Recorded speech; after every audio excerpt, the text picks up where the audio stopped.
নমস্কার বন্ধুরা, কেমন আছো তোমরা? আশা করি ভালোই আছো। সুদীপী কিচেনে তোমাদের সবার স্বাগত। আজ বানাবো আমি পেঁপে আলুর রেসিপি। একটু ধনে, একটু জিরা ভেজে নেব, দুটো শুকনো লঙ্কাও ভেজে নেব, ভেজে ভালো করে বেটে নেব।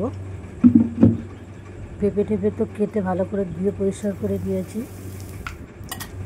তেল দিয়ে দিলাম, জিরাও দিয়ে দিয়েছি, পেঁয়াজ কাঁচা লঙ্কা দিয়ে দেবো। এদিকে মশলা বেটে নেব। পেঁপে আলুগুলো দিয়ে দিলাম, ভালো করে একটু নেড়ে চেড়ে দিয়ে দেবো স্বাদ মতো লবণ।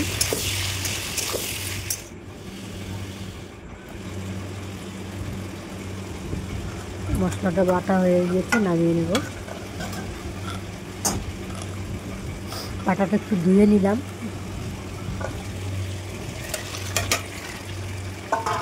হলুদ দিয়ে দিয়েছি, এবার মশলাটাও দিয়ে দিলাম, এবার ভালো করে কষিয়ে নেব।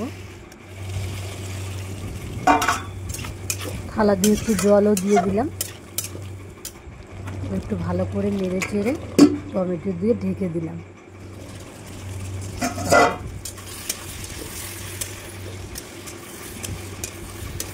দেখো কি সুন্দর কষিয়ে নিয়েছি।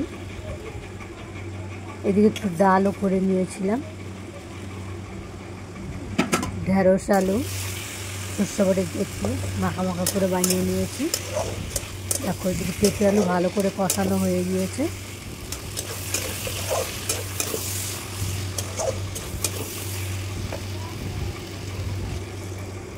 বেশি জল দেবো না, হালকাই জল দিলাম। দেখো কালারটা কত সুন্দর এসেছে।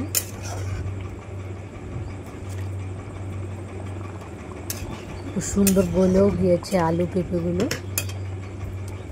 বন্ধুরা, আমার রেসিপিগুলো তোমাদের কেমন লাগলো? একটু গরম মশলা দিয়ে দিলাম। ভালো লাগলে একটা লাইক কমেন্ট শেয়ার করে দিও। ও চ্যানেলটিকে সাবস্ক্রাইব করে দিও। ভিডিওটা এখানে শেষ করছি। তোমরা ভালো থেকো, সুস্থ থেকো।